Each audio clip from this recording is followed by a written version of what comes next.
वंदे मातरम बच्चों, परीक्षाएं नजदीक हैं। आप सभी तैयारी में जुटे होंगे।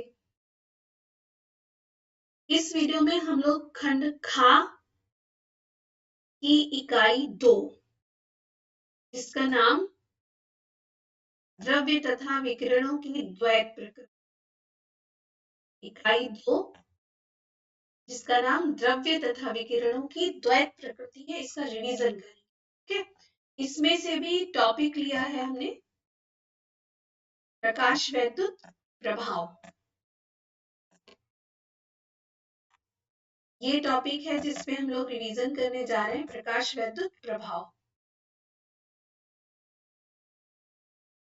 ठीक है, प्रकाश विद्युत प्रभाव को भी 2 पार्ट्स में डिवाइड कर लिया है। एक पार्ट है आंकिक प्रश्नों का और दूसरा पार्ट है थ्योरेटिकल क्वेश्चंस का। सारे थ्योरेटिकल क्वेश्चंस जो कि बोर्ड परीक्षा 2023 और 24 में पूछे गए हैं, उनको एक जगह एकत्रित किया है। कुल मिलाकर 8 प्रश्न बनते हैं। एक एक करके सभी प्रश्नों को देखते हैं, नजर डालते हैं। पहला प्रश्न है प्रकाश वैद्युत प्रभाव क्या है, सेट 5 2023 की परीक्षा में पूछा।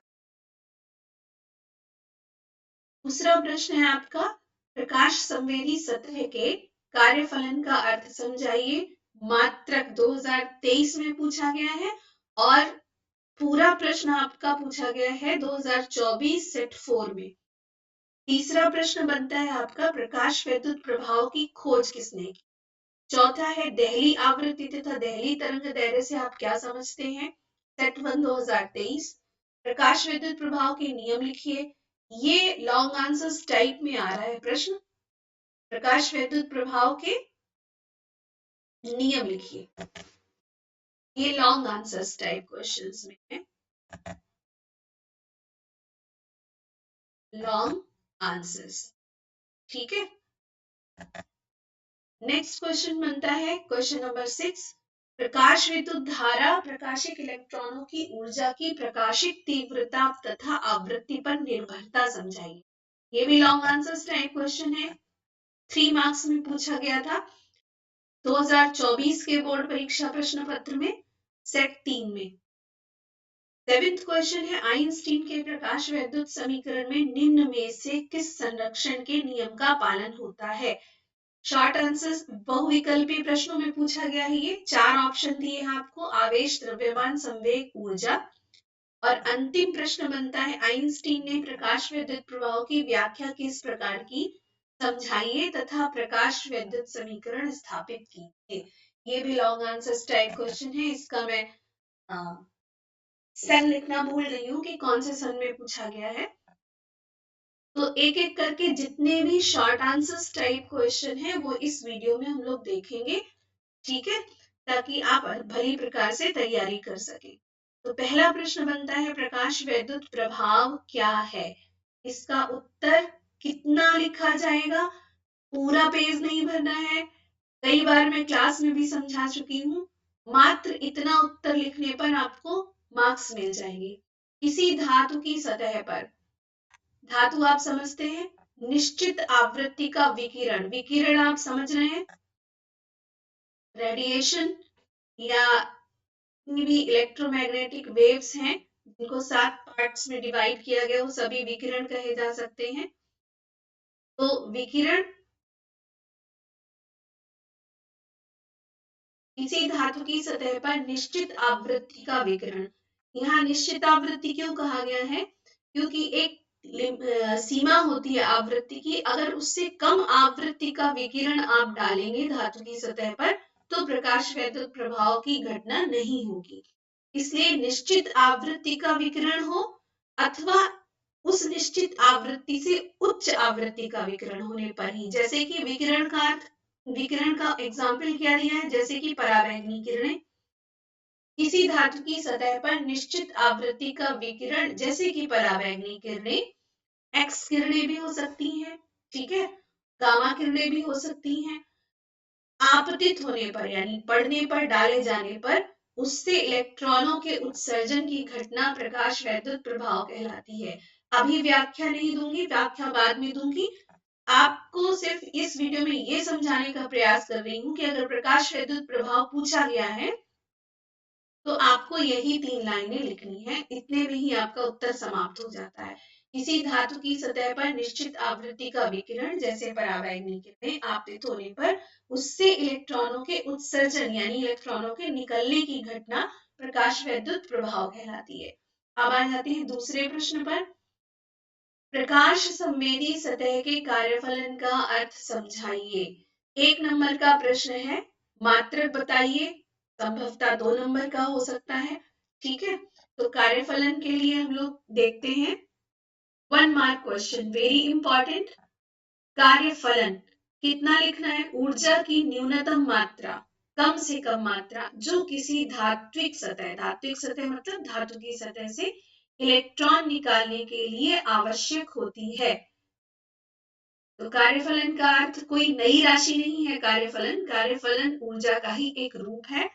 ऊर्जा की न्यूनतम मात्रा जो किसी धात्विक सतह से, यहाँ पर से और जोड़ लीजिएगा, इलेक्ट्रॉन निकालने के लिए आवश्यक होती है, उसे धातु का कार्यफलन कहते हैं या उस धातु का कार्यफलन कहलाती है। सामान्यतः नॉर्मली कार्यफलन को इलेक्ट्रॉन वोल्ट में नापा जाता है। 1 इलेक्ट्रॉन वोल्ट की वैल्यू भी पूछी जाती है अक्सर। तो 1 नंबर का प्रश्न यहाँ पर ये बना कि कार्यफलन को सामान्यतः इलेक्ट्रॉन वोल्ट में मापते हैं और कार्यफलन की परिभाषा 1 इलेक्ट्रॉन वोल्ट की वैल्यू कितनी दी हुई है? 1.602 into 10 to the power minus 19 joule. ये बहुविकल्पी प्रश्नों में पूछा जा सकता है। बहुविकल्पी प्रश्नों में आप कंफ्यूज करते हैं, हो सकता है जूल की जगह अन्य कोई मात्रक लिखते, जैसे कैलोरी या अन्य कोई अर्ग भी लिखा जा सकता है। यहाँ पर 1.602 into 10 to the power minus 19 में माइनस 19 की जगह माइनस 18, 17, XYZ कुछ भी ले सकते हैं। 1.6 की जगह 1.2 कर सकते हैं, 2.6 कर सकते हैं। मीन्स संख्यात्मक मान तो बदल कर दिए ही जा सकते हैं, मात्रक भी बदलकर आपको कंफ्यूज करने का प्रयास किया जाएगा। तो आप इस वैल्यू को ठीक से याद कर लें कि 1 point electron volt is equals to 1.602 into 10 to the power minus 19 joule होता है। ठीक है, नेक्स्ट है 1 मार्क क्वेश्चन। कार्यफलन से जितने भी क्वेश्चंस बन रहे हैं वो इतने में से ही आ जाएंगे, जितना नोट्स यहाँ से बनता है कार्यफलन से। और भिन्न भिन्न धातुओं के कार्यफलन भिन्न भिन्न होते हैं। भिन्न भिन्न धातुओं में भिन्न भिन्न धातुएं, सोना अलग है, चांदी अलग, लोहा अलग, पीतल अलग, पीतल मिश्र धातु हो जाएगी। ठीक है, तो अगर हम प्योर मेटल्स लेते हैं, भिन्न भिन्न धातुएं लेते हैं, तो ये इसका अर्थ ये नहीं है कि सभी धातुओं का कार्यफलन और सभी धातुओं की सतह से इलेक्ट्रॉन निकालने के लिए समान ऊर्जा नहीं चाहिए, अलग अलग ऊर्जा चाहिए। हर धातु से की सतह से इलेक्ट्रॉन निकालने के लिए अलग अलग ऊर्जाओं की आवश्यकता होती है। इसीलिए यहाँ पर लिखा गया है भिन्न भिन्न धातुओं के कार्यफलन भिन्न भिन्न होते हैं। और कार्यफलन किस पर निर्भर करता है? धातु के गुणों पर तथा सतह की प्रकृति पर। तो कार्यफलन से संबंधित सभी प्रश्न इतने से नोट्स में ही समा जाते हैं। ठीक है, नेक्स्ट क्वेश्चंस पे हम लोग चलते हैं।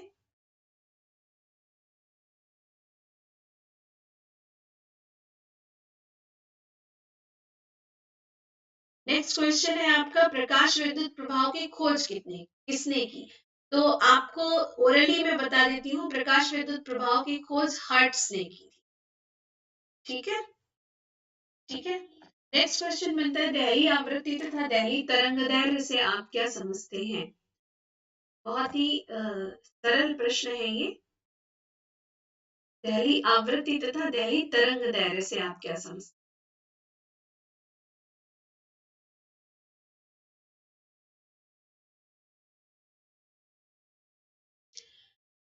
विकिरण की वह न्यूनतम आवृत्ति,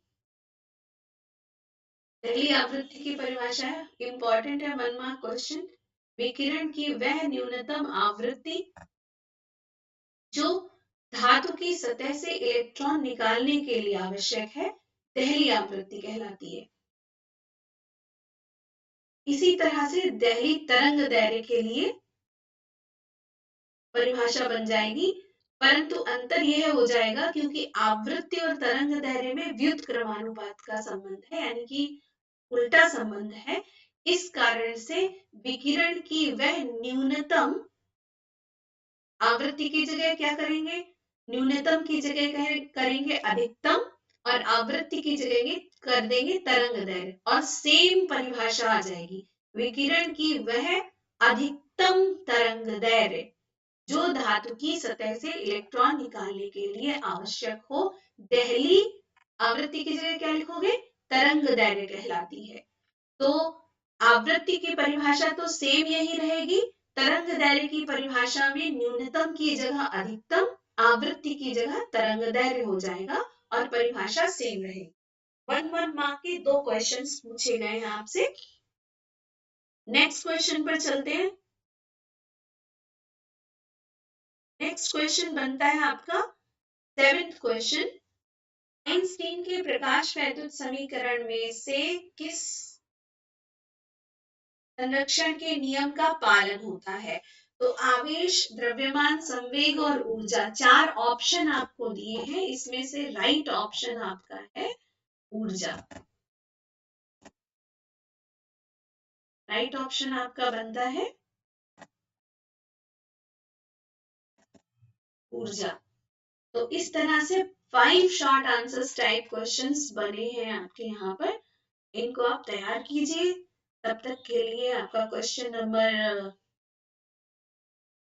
5 की तैयारी करती हूँ, वो आपको नेक्स्ट वीडियो में मिलेगी।